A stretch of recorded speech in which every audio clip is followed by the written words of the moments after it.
प्रिय मित्रों, नमो नमः। संस्कृत कौमुदी में आप सभी लोगों का स्वागत है। मित्रों, हम लोग नीति शतकम ग्रंथ का क्रमशः अध्ययन कर रहे हैं और इस समय इस ग्रंथ में कर्म पद्धति का अध्ययन चल रहा है। और यह पद्धति मित्रों नीति शतकम ग्रंथ की अंतिम पद्धति है और इससे हम लोगों को मात्र 4 श्लोक शेष रह गए हैं जिनका के अध्ययन हम लोगों को करना है। तो आज की कक्षा में उन चारों श्लोकों का अध्ययन करके इस कर्म पद्धति को भी समाप्त कर दिया जाएगा। अब इसके बाद नीति शतकम ग्रंथ में कुछ परिशिष्ट में भी श्लोक दिए हुए हैं, वह शेष रह जाएंगे, तो उनको भी कुछ कक्षाओं में अध्ययन करके उसे भी समाप्त कर दिया जाएगा। तो आप लोग अब अपनी नोट्स और अपनी पुस्तक लेकर के बैठ जाइए, हम लोग अपना अध्ययन प्रारंभ करते हैं। फटाफट देख के आज इसको समाप्त कर दिया जाए। तो पढ़ लिया जाए मित्रों एक बार। नैवाकृति फलति नैव कुलं न शीलं विद्यापि नैव न च यत्न कृतापि सेवा भाग्यानि पूर्व तपसा खलु संचितानि काले फलन्ति पुरुषस्य यथैव वृक्षाः। मित्रों, इस श्लोक में महाकवि भर्तृहरि यह कह रहे हैं कि जो कर्म होते हैं जिसे भाग्य कहते हैं वही समय आने पर फल देते हैं, बाकी कोई भी फल नहीं देता है। इसे बड़े ही सुंदर ढंग से लिखे हुए हैं, हम लोग अध्ययन करते हैं। तो कह रहे हैं न एव आकृति। न अर्थात मित्रों नहीं, एव अर्थात ही, आकृति आकृति अर्थात कह ले सुंदर आकृति, सुंदर आकृति है ना। कह रहे फलति माने फल देती है, फल देती है। ठीक, तो कह रहे हैं न ही सुंदर आकृति फल देती है, इसको नहीं कहने बल्कि न कर ले, है ना। न ही सुंदर आकृति फल देती है। अब आगे कहते हैं न एव अर्थात न ही कुलम माने कुल फल देता है, अर्थात आपका कितना हो अच्छा कुल हो वह फल नहीं देता। और न शीलम, और ना ही शील फल देती है, न ही कुल फल देता है ना ही शील फल देती है। करे विद्या भी न एव, और करे विद्या भी फल नहीं देती, विद्या भी फल नहीं देती। और करे न च यत्न कृतापि सेवा, और कह रहे यदि यत्न पूर्वक सेवा किए हैं वह भी फल नहीं देता है। ठीक मित्रों, तो यहां लिख लेते हम लोग यत्न पूर्वक, यत्न पूर्वक सेवा भी फल नहीं देता है ना मित्रों। ठीक, तो एक बार यहां पर संपूर्ण अर्थ को देख लिया जाए। कह रहे ना ही सुंदर आकृति फल देती है, ना ही कुल फल देता है, ना ही शील फल देता है। सबके साथ मित्रों हम लोग फल को जोड़ लेंगे। न ही शील फल देता है, विद्यापि नैव, न ही विद्या फल देती है, और न च यत्न कृतापि सेवा, अगर आपने यत्न पूर्वक सेवा किया है तो वह भी फल नहीं देता। तब प्रश्न उठेगा मित्रों कि तब कौन फल देता है। तब आइए हम लोग आगे बढ़ते हैं, उसका उत्तर प्राप्त हो जाएगा कि फल कौन देता है। तो कह रहे हैं भाग्यानि, कह रहे हैं कि जिसे भाग्य कहते हैं, जिसे भाग्य कहते हैं, ठीक, पूर्व तपसा यानी कि पूर्व तप अर्थात कह ले पूर्व कर्म, पूर्व कर्म है ना। जो पूर्व कर्म होते हैं, पूर्व तप होते हैं। तपसा मतलब मित्रों हम लोग यहाँ पर चाहे तो पुण्य कर्म भी ले लेंगे, चाहे तो अपुण्य कर्म भी ले लेंगे, यानी पाप कर्म भी ले लेंगे, है ना। भाई पाप कर्म रहे चाहे पुण्य कर्म रहे तो फल तो देगा ही देगा, जैसा कर्म वैसा फल। तो कह रहे हैं पूर्व कर्म जो पुण्य कर्म, खलु माने निश्चय ही, निश्चय ही, संचितानि मतलब अर्थात जो संचित होते हैं, जो संचित होते हैं। करे जो पूर्व में किए गए पुण्य कर्म होते हैं जिन्हें भाग्य कहते हैं, जो निश्चय जो संचित रहते हैं, काले, काले अर्थात समय आने पर, समय आने पर, फलंति माने फल देते हैं, समय आने पर फल देते हैं। पुरुषस्य माने पुरुष, पुरुष को फल देते हैं, पुरुष को। तो अब इतना मित्रों पूरा हम लोग इसको वाक्य को पहले पूर्ण कर लेते हैं। कह रहे हैं कि निश्चय ही पूर्व में किए गए जो पुण्य कर्म संचित होते हैं, जिन्हें भाग्य कहते हैं, समय आने पर वह पुरुष को फल देते हैं।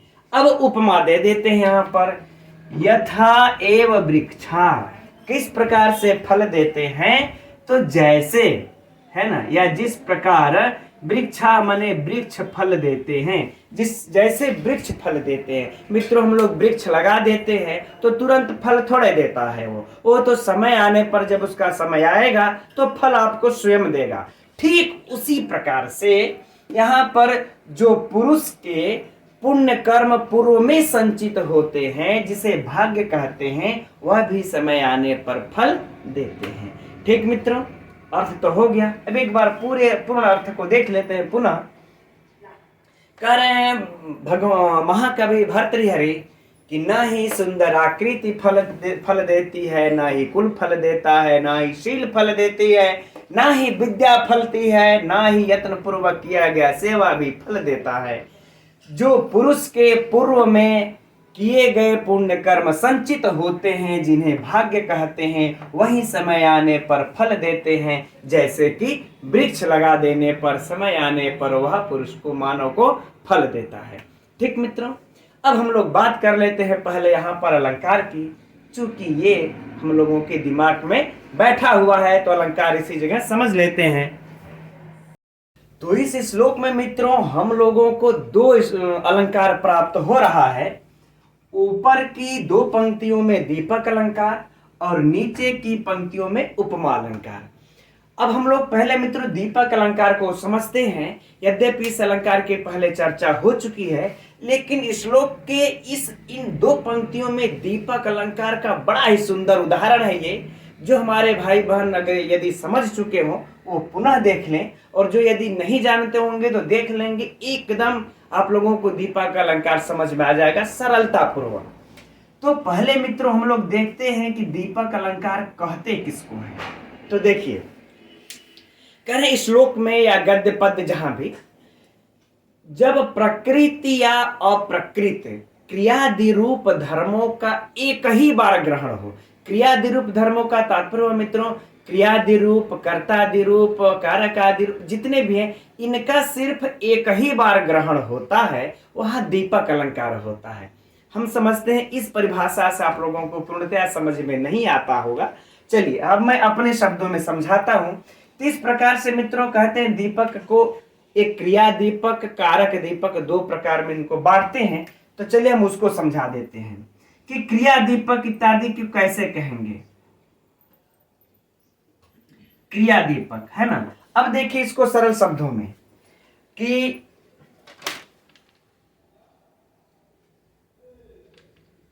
जहां एक क्रिया के साथ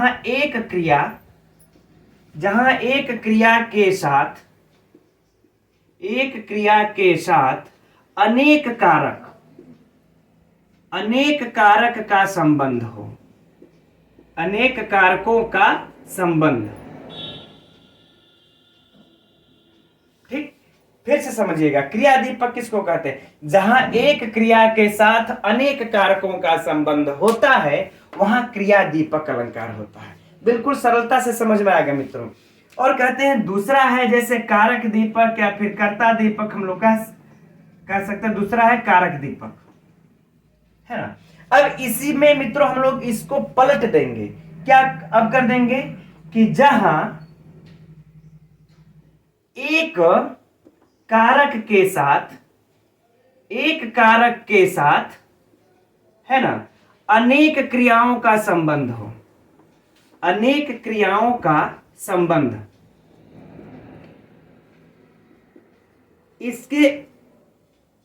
इसे मित्रों आप लोग एकदम अपने नोट्स में चाहे पुस्तक में कहीं भी इतना ही नोट कर लेंगे ना, दीपक अलंकार जीवन भर नहीं भूलेगा। अब इसको हम लोग समझते हैं। जैसे देखिए, जहां एक क्रिया के साथ अनेक कारकों का संबंध हो, यानी क्रिया एक ही रहेगी, उसके साथ कई ठो कारक जुड़े रहेंगे, है ना। वहां आप कहेंगे कि वही दीपक अलंकार कह ले, चाहे उसको क्रिया दीपक कह ले, कोई मतलब दीपक अलंकार ही कहा जाता है। लेकिन एक क्रिया अनेक होने से और एक बार कारक अनेक होने से हम लोग क्रिया दीपक कारक दीपक कह देते हैं, लेकिन वह है दीपक अलंकार है। यह भेद इसके मत उस प्रकार से समझिएगा, है ना। तो देखिए, जैसे एक दीपक बीच में जला देते हैं ना, तो वह घर में चारों तरफ प्रकाश करता है। इसको दीपक अलंकार नाम भी क्यों रखा गया? देखिए कि जब दीपक जला देते हैं तो घर में चारों तरफ प्रकाश करता है ना, उसी प्रकार से इस श्लोक में महज एक क्रिया आएगी और उसके साथ सभी कारकों को प्रकाशित करती है, सभी कारकों के साथ उसका संबंध होता है, इसलिए कहते हैं कि यह दीपक अलंकार है। आप लोगों को ये भी बातें समझ में आ गई होंगी। फिर से समझिए कि एक दीपक रख दिया जाए, पूरे घर को अंदर बाहर सब प्रकाशित करता है। उसी प्रकार से इस श्लोक में अगर कहीं एक क्रिया आती है और वह जितने भी कारक आएंगे सबको प्रकाशित करती है, इसलिए कहा जाता है कि दीपक अलंकार है। इसके लिए मित्रों एक काव्य प्रकाश में उदाहरण बड़ा सुंदर ढंग से आया हुआ है ना, कि ये कृपणानाम धनम, यानी कि कंजूसों का धन, और कहते हैं कि नागमणि यानी कंजूसों का धन, और सर्प के नाग की मणि, और सिंहों का केसर। सुनिए, कई करता हुए ना, सिंहों का केसर और कुलीन बालिकाओं के स्तन, इनको जीवित रहते हुए नहीं छुआ जा सकता, इनको जीवित रहते हुए नहीं छुआ जा सकता। काव्य प्रकाश में उदाहरण आया है क्रिया दीपक का। अब नहीं छुआ जा सकता मित्रों, तो इस श्लोक में छूना क्या है? क्रिया है। यह क्रिया छूना किसके किसके साथ अन्वित है ना। अगर देख लिया जाए तो यह, चलिए इसी में नोट कर लेते हैं हम लोग। अगर हमने कहा कि कंजूस का धन, आप किसी कंजूस के धन को जीते जी उसको छू सकते हैं क्या? नहीं छू सकते। तो इस प्रियंते जो एक क्रिया आई है इस श्लोक में, बस एक बार आई है, लेकिन वह कंजूस का धन नहीं छू सकते, इसके साथ भी अन्वित हो रही है, इसको भी प्रकाशित कर रही है। अब उसके बाद आया है कि नाग के फन की मणि, नाग फन की मणि, नाग फन के मणि को नहीं छुआ जा सकता। सांप जिंदा है, क्या उसके नाग फन के मणि कोई छू सकता है? नहीं। तो इस प्रियंते क्रिया इसको भी प्रकाशित कर रही है। इसके बाद है कि सिंह का केसर, सिंह का केसर, ठीक। अब इसके बाद है मित्रों की कुलीन, जो कुलीन बालिकाएं हैं या कुलीन स्त्रियां हैं, बालिका कह लेते हैं, बालिकाओं के स्तन, है ना, इनके भी आप जीवित रहते, इनके आप उनको नहीं छू सकते, है ना। कुलीन बालिकाओं के भी स्तन को जीवित रहते उनके नहीं छुआ जा सकता, और ना ही सिंहों के केसर को। तो इस प्रियंते क्रिया, जो इस प्रियंते क्रिया है कि नहीं छुआ जा सकता, वह कंजूस धन के साथ भी मित्रों इसे भी प्रकाशित कर रही है, इसे भी और इसे भी, चारों को प्रकाशित कर रही है ना। एकदम स्पष्ट रूप से क्रिया दीपक अलंकार है। आ गई बातें समझ में? अब सेम यही बातें हम लोग इस क्रिया दीपक का मित्रों हम लोग इस श्लोक में घटाते हैं। यहां पर देखिए, एक जो क्रिया आई है फलती, दिख रहा है ना, फल देती है। अब न तो जुड़ गया है सभी के साथ, यानी फल नहीं देती है। यह क्रिया देखिए इस सुंदर आकृति वाले के साथ भी अन्वित हो रही है ना। यह फलत क्रिया इसको भी प्रकाशित कर रही है। कुल को भी, ये जितने कारक हैं, कुल को भी, शील को भी, यह भी कारक है, और विद्या भी, और यत्र पूर्वक सेवा की गई, सेवा भी।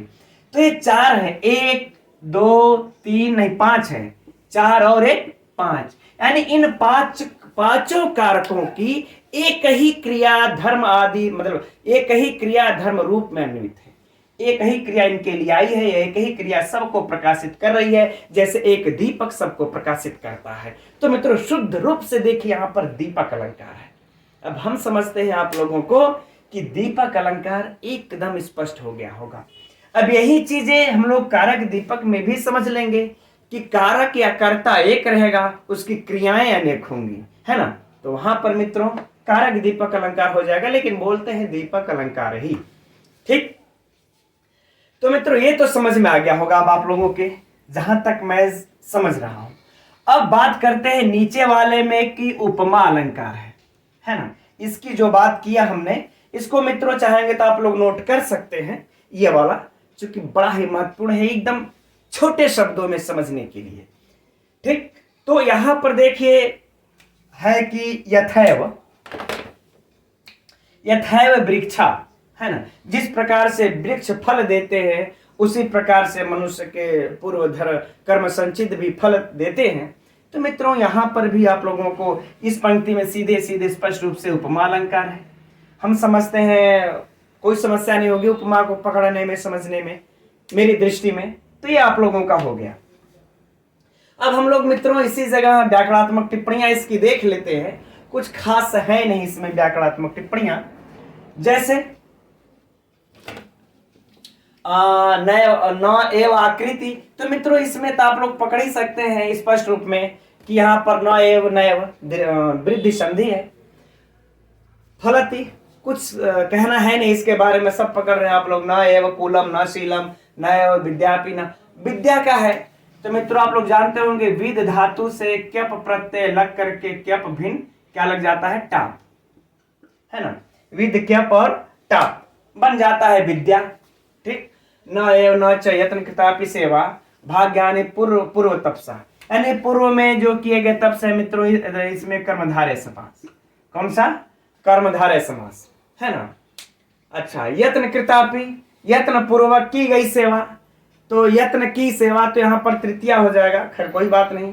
फिर आगे देखिए संचितानि काले सप्तमी विभक्ति है, फलंति जान ही रहे हैं, पुरुष से षष्ठी यथैव वृक्ष। तो व्याकरणात्मक टिप्पणियों में इसमें कोई दम है नहीं मित्रों। बस एक ये विद्या का है तो पहले भी अध्ययन हो चुका है, एक पूर्व तपसा का है तो देख लीजिए कर्मधारय समास। ठीक। अब इसमें जो शेष रह गया मित्रों एक प्रश्न ये कि इसमें छंद कौन सा है। तो छंद मित्रों इसमें कौन सा है? बसंतिल का, है ना, वही है बसंतिल का। बसंत तिल का छंद है इसमें, राइट।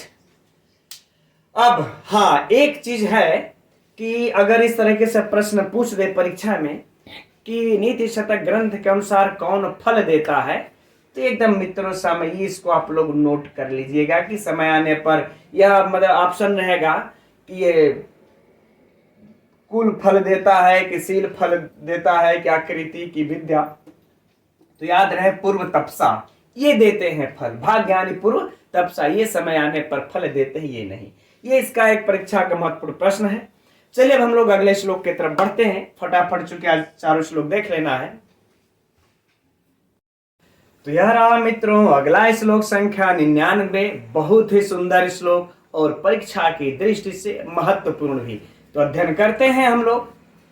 मज्जतु अंभसी यातु मेरु शिखरम शत्रुन जयतु आहवे वाणिज्यम कृषि सेवने च सकला विद्या कला शिक्षताम आकाशम विपुलम प्रयातु खगवत् कृत्वा प्रयत्नं परम ना भाव्यम भवति कर्म वशगो भाव्यस्य नाशः कुतः। मित्रों इस श्लोक में महाकवि भर्तृहरि बता रहे हैं, कह रहे हैं कि जो अनहोनी है वो कभी होती नहीं और जो होनी है वो कभी टलती नहीं। बड़े ही सुंदर ढंग से लिखे हैं, हम लोग परीक्षा की दृष्टि से अध्ययन करते हैं मित्रों। कह रहे हैं मज्जतु अंभसी, मज्जत्व अंभसी। तो मज्जतु मतलब मित्रों डूबे, अंभसी अर्थात जल में या फिर समुद्र में। इनके कहने का भाव यह है मित्रों कि जो मोती इत्यादि लाने के लिए निकालने के लिए लोग जल में सागर में डूबा करते हैं। ठीक। तो कह रहे हैं चाहे आप ये भी है, चाहे वैसे भी चाहे आपको जल में फेंक भी दिया जाए, कह रहे तू जल में डूबो, चाहे या तू मेरु शिखरम, चाहे या तो मने चले जाए, मेरु मतलब मेरु पर्वत के, है ना, कहां पर? तो कहे शिखर पर आप चढ़ जाइए सोना इत्यादि लाने के लिए, चाहे वहां। ठीक।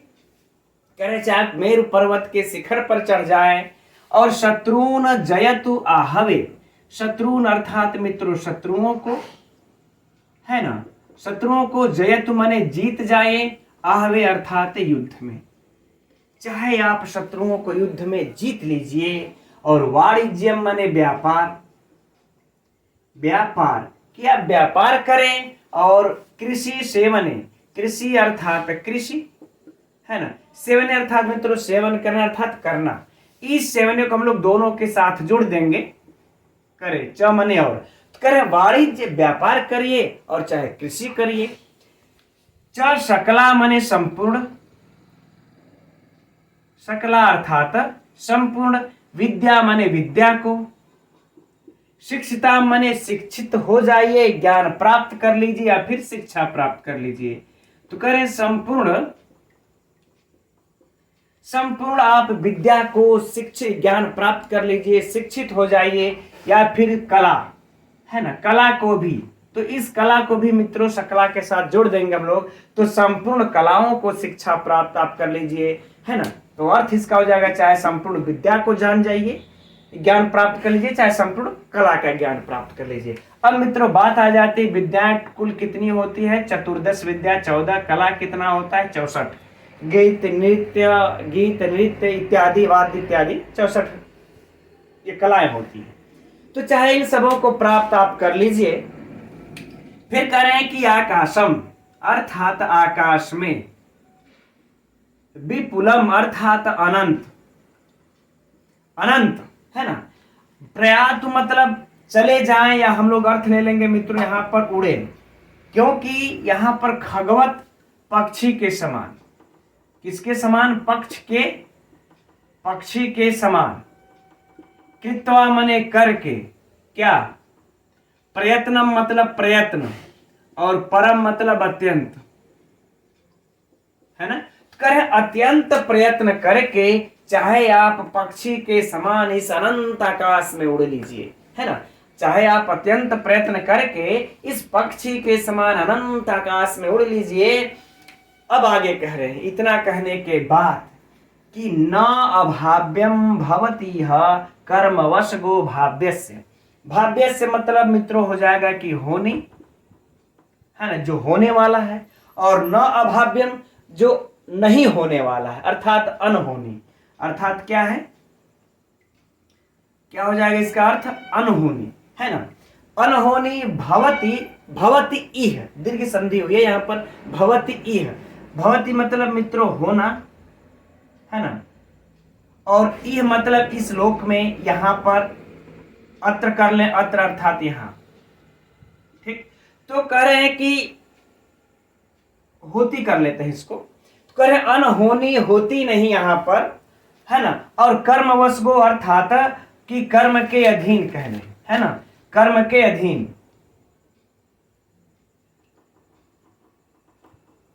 कर्मवश, ठीक।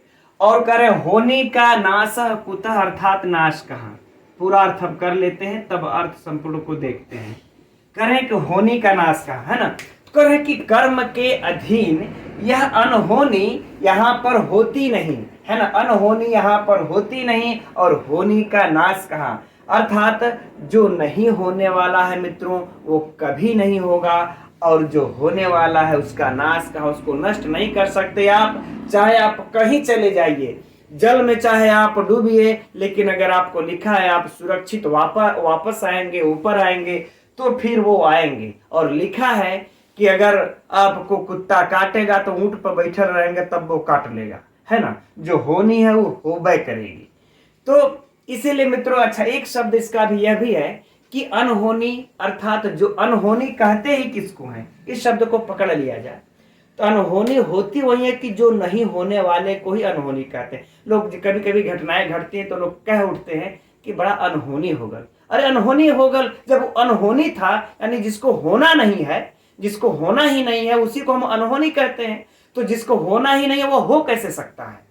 थोड़ा सा इस तथ्य पर विचार कीजिएगा आप लोग, कि लोग कहते हैं कि अनहोनी हो गल, अरे भाई अनहोनी तो उसी को कहते हैं जो होने वाला नहीं है, तो फिर उसको हम अनहोनी कैसे कह सकते हैं, ठीक। तो वही करें कि अनहोनी तो होती ही नहीं है, वो होने वाला नहीं है, और जो होनी उसका नाश कहां। संपूर्ण अर्थ को मित्रों एक बार फिर से देख लेते हैं। करें चाहे आप जल में डूबे, मेरु पर्वत शिखर पर चढ़ जाएं, चाहे शत्रुओं को युद्ध में जीत लें, चाहे व्यापार करें, कृषि करें, संपूर्ण विद्या का ज्ञान प्राप्त कर लें, संपूर्ण कलाओं का ज्ञान प्राप्त कर ले आप, चाहे अनंत प्रयत्न करके पक्षी के समान इस अनंत आकाश में उड़े, लेकिन जो अनहोनी है वो होती नहीं, जो नहीं होने वाला है वह होगा नहीं, और जो होने वाला है उसका नाश कहां। ठीक मित्रों, अब परीक्षा उपयोगी कुछ प्रश्नों की चर्चा कर लेते हैं। निचली वाली पंक्ति मित्रों सूक्ति है, बहुत बहुत महत्वपूर्ण सूक्ति है, एकदम इसको नोट कर लीजिएगा, है ना, ठीक।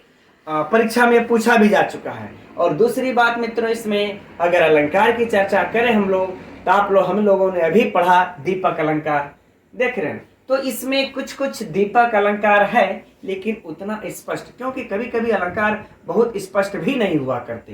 तो ये दीपक अलंकार तो है मित्रों, है ना, लेकिन उतना स्पष्ट नहीं जितना हम लोगों ने पिछले श्लोक में पढ़ा था। बाकी श्लोक में अलंकार नहीं पूछेगा उतना छोड़ देते हैं हम लोग, ठीक। अब इसमें से, इस प्रश्न में से, इस सूक्ति में से मित्रों ये प्रश्न बन सकता है कि अनहोनी होती है या नहीं होती है, और हो किसका नाश नहीं होता तो होनी का नाश नहीं होता। बाकी इसमें से साहित्य में से कोई विशिष्ट प्रश्न नहीं बनेगा। चलिए हम लोग इसके व्याकरणात्मक टिप्पणियों को देखते हैं। इस श्लोक में भी मित्रों व्याकरणात्मक टिप्पणियों में परीक्षा की दृष्टि से कुछ भी विशिष्ट नहीं है, कोई दम नहीं है, लेकिन एक दो जो भी है देख लेते हैं। मज्जतु अंभसी, यहां पर आप लोगों को स्पष्ट रूप से दिखाई पड़ रहा होगा कि यण संधि है, और अंभसी में अंभस शब्द से सप्तमी विभक्ति एक वचन। तो अंभसी पूछा जा सकता है, और पूछा जाएगा तो सरल आप लोगों से बचेगा भी नहीं। बाकी आगे या तु मेरु शिखरम शत्रुन जयतु आहवे, मित्र यहां पर भी आप लोगों को स्पष्ट रूप से यण संधि है, बिल्कुल सरल है। वाणिज्यम, इसका देख लेते हैं। वाणिज्य शब्द से क्या है, स्वयं प्रत्यय लग करके बन जाता है मित्रों वाणिज्यम, ठीक। अब आगे है कृषि सेवने, यहां पर मित्रों कृषि से इन प्रत्यय लग करके बन जाता है कृषि, ठीक, कृषि बनता है। आगे है देखिए सकला विद्या कला शिक्षता, कुछ विशेष दम नहीं। आकाश विपुल प्रयातु खगवत, खगवत में मित्रों है मतुप प्रत्यय, इसको नोट कर लीजिएगा। खगवत में कौन सा प्रत्यय, मतुप प्रत्यय। बाकी आगे तो कुछ है नहीं। यहाँ पर ना भाव्यम, न भाव्यम, अभाव्यम, ना भाव्यम, न तत्पुरुष हो जाएगा मित्रों। भवति ई है, यहाँ पर दीर्घ संधि है, आप लोगों को स्पष्ट रूप से दिखलाई पड़ रही है। भाव्य से फिर यहाँ पर है तो भूधन ऋत प्रत्यय, भूधन ऋत प्रत्यय, नाशा कुतः, तो कुछ भी ऐसा नहीं है, बस एक वाणिज्यम है, तो वाणिज्य से शेर प्रत्यय मित्रों इसको नोट कर लीजिएगा। और बाकी ऐसा कुछ भी नहीं है जो आप लोगों को परीक्षा में उलझा सके इसमें, ठीक। तो अब देखते हैं मित्रों हम लोग 100वां श्लोक। तो यह रहा 100वां श्लोक मित्रों। आज हम लोग क्रमशः अध्ययन करते हुए नीति शतकम में इस 100 श्लोकों तक पहुंच चुके हैं। अध्ययन करते हैं इसका भी। भीमं वनं भवति तस्य पुरं प्रधानं, सर्वो जनः स्वजनताम् उपयाति तस्य, कृत्सना च भू भवति सन्निधि रत्नपूर्णा, यस्यास्ति पूर्व सुकृतं विपुलं नरस्य। मित्रों इस श्लोक में महाकवि भर्तृहरि यह बता रहे हैं कि जिस पुरुष के भी पास यदि पूर्व जन्म के जो पुण्य कर्म संचित होते हैं, उनके लिए सर्वत्र अनुकूलता ही प्राप्त होती है। देखते हम लोग इस श्लोक में। लेकिन मित्रों इस श्लोक को सरलता पूर्वक समझने के लिए यदि हम लोग इस पंक्ति से प्रारंभ करते हैं तो बेहतर होगा। तो देखते हैं मित्रों, करें यस्य अस्ति, यस्य अर्थात मित्रों जिस, अस्ति मने है, और पूर्व सुकृतम अर्थात पूर्व जन्म कह ले या फिर कह ले पहले। सुकृतम मतलब मित्रों पुण्य कर्म संचित है, पुण्य कर्म संचित है। और विपुलम मतलब मित्रों पर्याप्त या फिर कह लें बहुत, है ना। पर्याप्त पुण्य कर्म पूर्व जन्म में यदि संचित है, नरस्य मतलब पुरुष, नरस्य अर्थात पुरुष। तो फिर से इस पंक्ति को देखते हैं मित्रों कि जिस पुरुष के भी पुण्य कर्म यदि पूर्व जन्मों में हो, चाहे वह पहले से हो, यदि संचित है, तब कह रहे कि तस्य, उस पुरुष के लिए, है ना। तो कह रहे उस पुरुष के लिए या उसके लिए क्या हो जाता है। अब 3 पंक्ति में मित्रों बता रहे हैं, है ना। कह रहे भीमम अर्थात भयंकर, और वनम अर्थात मित्रों जंगल, है ना। वनम अर्थात जंगल क्या बन जाता है, पुरम मतलब नगर, और प्रधानम मतलब मुख्य, और भवति अर्थात होता है, भवति अर्थात हो जाता है ना, या हो जाता है। तो कह रहे हैं कि जिस पुरुष के भी यदि पूर्व जन्म में या पहले कोई पुण्य कर्म यदि पर्याप्त मात्रा में संचित हैं, तो उस पुरुष के लिए यह भयंकर जल भी क्या हो जाता है, मुख्य नगर हो जाता है मित्रों। यानी कि सभी सुविधाओं से युक्त, कोई मतलब निम्न कोटि का या फिर ऐरा गहरा यूं कह ले ऐसा नगर नहीं, बहुत अच्छा सुसज्जित नगर हो जाता है, कितना हो भयंकर जंगल हो। अब आगे कहते हैं कि सर्वोजना अर्थात सभी लोग क्या हो जाते हैं, स्वजनताम अर्थात आत्मीय जन, अर्थात आत्मीय जन है ना। उपयाति अर्थात मित्रों हो जाते हैं, हो जाते हैं तस्य मतलब उसके लिए। तो कह रहे हैं उसके लिए सभी लोग आत्मीय जन हो जाते हैं। जिसके पास यदि पुण्य कर्म यदि संचित हैं, उनके लिए सभी लोग उनके आत्मीय जन हो जाते हैं, कोई भी शत्रु नहीं रह जाता। ठीक, तीसरी पंक्ति में कह रहे हैं कि कृत्सना अर्थात संपूर्ण, और कह रहे हैं कि संपूर्ण भू अर्थात पृथ्वी, और कह रहे हैं कि उसके लिए ये जो संपूर्ण पृथ्वी है वह क्या हो जाती है, भवति मने हो जाती है या होती है। सन्निधि संपूर्ण रत्ना, यानी कि संपूर्ण निधियों की खान, संपूर्ण निधि अर्थात खजाना से पूर्ण हो जाती है। तो कह रहे हैं कि उस व्यक्ति के लिए जो पृथ्वी है, संपूर्ण पृथ्वी निधियों से परिपूर्ण हो जाती है। ठीक मित्रों, एक बार अब पुनः अर्थ को देख लेते हैं।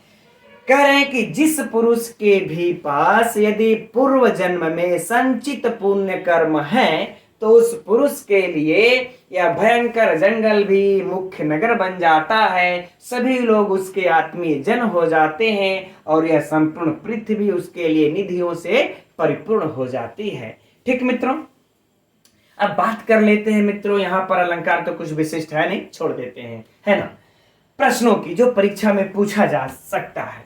तो देखिए पहला प्रश्न, एकदम ध्यान से सुनिएगा मित्रों, कि जिस पुरुष के पुण्य कर्म पूर्व जन्म के आप पहले से संचित हैं, उसके लिए भयंकर जंगल भी क्या हो जाता है, तो मुख्य नगर हो जाता है ना। तीनों से प्रश्न बन जाएंगे। सभी लोग क्या हो जाते हैं, तो आत्मीय जन हो जाते हैं। उसके लिए पृथ्वी क्या हो जाती है, तो संपूर्ण निधियों से परिपूर्ण हो जाती है। तो ये 3 प्रश्न बन गया।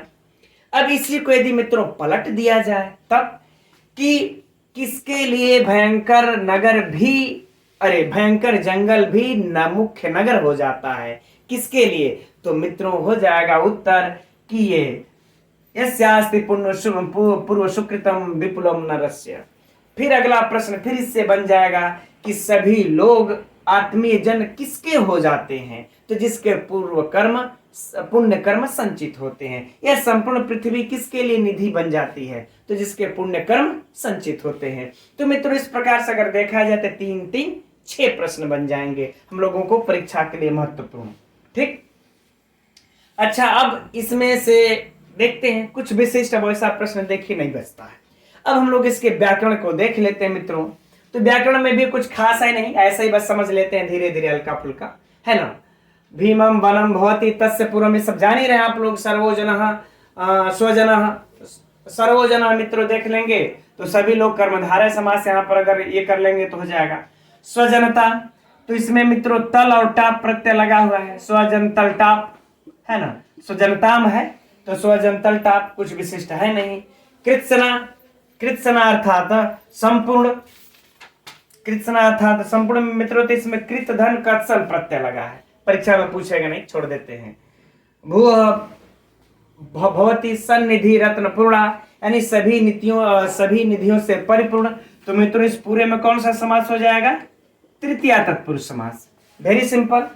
यस्यस्ति दीर्घ संधि पूर्व सुकृतम, हाँ इसमें मित्रों पूर्व जन्म में सुकृत, पूर्व जन्म में सुकृत, तो मित्रों यहां पर कौन सा समास हो जाएगा, कर्मधारय समास, है ना। सर्वोजन, बल्कि मित्रों इसको अलग हटा लेते हैं। यहाँ पर जब एक में अगर करेंगे तभी समास होगा, नहीं तो नहीं होगा तो छोड़ देते हैं, इसको जाने देते हैं, है ना। तो मित्रों बस अगर देखा जाए तो यहाँ ये कर्मधारय समास और यहाँ पर ये तल प्रत्यय टाप प्रत्यय, बाकी कुछ विशिष्ट इसमें नहीं है। चलिए अब हम लोग इस कर्म पद्धति का अंतिमवा श्लोक देखते हैं। तो यह रहा मित्रों कर्म पद्धति का अंतिमवा श्लोक और आज की कक्षा का भी अंतिम श्लोक। ठीक, तो देख लेते हैं, बड़ा ही सुंदर श्लोक है यह।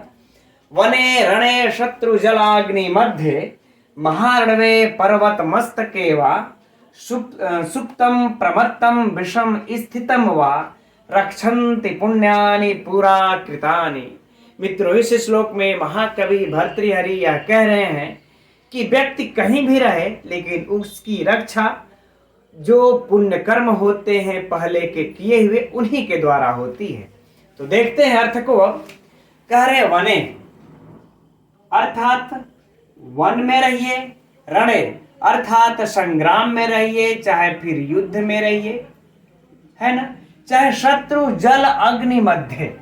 तो कह रहे चाहे आप शत्रु के बीच में रहें, आप शत्रु के बीच में रहें, मध्य में रहें, चाहे जल में रहें, अग्नि, चाहे आप अग्नि में रहें, चाहे आप अग्नि में रहें। कह रहे महाअर्णवे अर्थात महाभयंकर समुद्र, चाहे आप भयंकर समुद्र में रहें, भयंकर समुद्र में रहें, चाहे पर्वत मस्तके, चाहे किसी भी ऊंचे पर्वत के शिखर पर चढ़ जाइए, मस्तक पर आप चढ़ जाइए, चोटी पर चढ़ जाइए, तो पर्वत के चोटी पर रहिए। ठीक, पर्वत के चोटी पर रहिए, या फिर आप सुप्तम माने सोए रहिए, या फिर प्रमत्तम माने उन्मत्त रहिए, यानी है ना उन्मत्त रहिए, या फिर आप उन्मत्त रहिए, चाहे विषम स्थितम वा, चाहे आप किसी भी विषम परिस्थिति में रहिए, किसी भी विषम परिस्थिति में रहिए। मित्रों हम लोगों का जीवन है मानव का, कभी सम परिस्थितियां होती हैं तो कभी विषम परिस्थितियां होती हैं। तो चाहे आप किसी विषम परिस्थिति में रहिए, रक्षन्ति माने रक्षा करते हैं, रक्षन्ति अर्थात रक्षा करते हैं, पुण्यानि मतलब पुण्य कर्म, है ना, पुण्यानि अर्थात पुण्य कर्म ही, पूरा कृतानि माने पहले किए गए, पहले किए गए। तो पहले किए गए ये पुण्य कर्म ही रक्षा करते हैं। तो आप कहीं भी रहिए मित्रों, पूर्ण अर्थ एक बार देख लेते हैं पुनः कि वन में रहिए, संग्राम में रहिए, शत्रु के बीच में रहिए, जल में रहिए, अग्नि में रहिए, महासमुद्र में रहिए, पर्वत के चोटी पर रहिए, चाहे सोए रहिए, उन्मत्त रहिए, विषम परिस्थिति में रहिए, कहीं भी रहिए मित्रों, लेकिन जो आपकी रक्षा होती है वह इस पहले किए गए पुण्य कर्मों के द्वारा ही होती है। हम लोग आमतौर पर यह भी देखते हैं मित्रों, जब कभी भी होता है कोई मान लेते हैं रास्ते में भयंकर एक्सीडेंट से बच जाते हैं, तो लोग क्या कहते हैं, कह रहे बड़ा पुण्य कर्म रहा होगा कि आप बच गए, है ना। तो ये बातों बातों में हम लोग आमतौर पर प्रतिदिन की रोजमर्रा की घटनाओं में भी देखते हैं। तो ठीक है मित्रों, अब इसमें देखिए अलंकार कोई विशिष्ट है नहीं, बात कर लेते हैं इसकी यहीं पर छंद की। तो मित्रों उपजाति छंद है, उपजाति छंद है, ठीक है ना। अब अच्छा यहाँ पर इसी की जगह पर इसके हम लोग व्याकरणात्मक टिप्पणियों को पहले देख लेते हैं और बाकी अच्छा चलिए पहले प्रश्न को देख लेते हैं, है ना। तो कह रहे हैं कि अगर प्रश्न इसका एक ही दो बन पाएगा इसमें से कि वन में, संग्राम में, शत्रु के बीच में, अग्नि में, जल में, मध्य में आपकी कौन रक्षा करता है नीति शतक के अनुसार, तो पुण्य कर्म, पहले किए हुए पुण्यानि पुरा कृतानि ये रक्षा करते हैं, ठीक है ना। बाकी इसमें से और कोई विशिष्ट प्रश्न बनता नहीं, व्याकरणात्मक टिप्पणी देख लेते हैं। वने रणे देख रहे सप्तमी विभक्ति आप लोग, और यहाँ पर जो है शत्रु जलाग्नि मध्य, यानी शत्रु जलाग्नि में मित्रों कौन सा समास है, द्वंद्व समास है। फटाफट देख के खत्म ये कर लेते हैं, शत्रु जल अग्नि द्वंद्व समास स्पष्ट दिख रहा है। महारणवे अर्थात महासमुद्र मित्रों, तो विशेष विशेषण है, कौन सा समास हो जाएगा यहाँ पर, कर्मधारय समास। पर्वत के चोटी या मस्तक पर, तो काकी के लगा है मित्रों, तो कहाँ कुछ सोचना ही नहीं है, षष्ठी तत्पुरुष समास, वेरी सिंपल। सुप्तम प्रमत्तम विषमम स्थितम विषमे स्थितम। मित्रों यहाँ पर हो जाएगा सप्तमी तत्पुरुष समास, राइट। रक्षन्ति जानते ही हैं, पुण्यानि जानते हैं, पूरा कृतानि, ये महत्वपूर्ण है मित्रों परीक्षा के लिए। यदि पूछा तो इसमें आप लोग मतलब कंफ्यूजन नहीं होइएगा। इसमें शुभ सुपा समास है,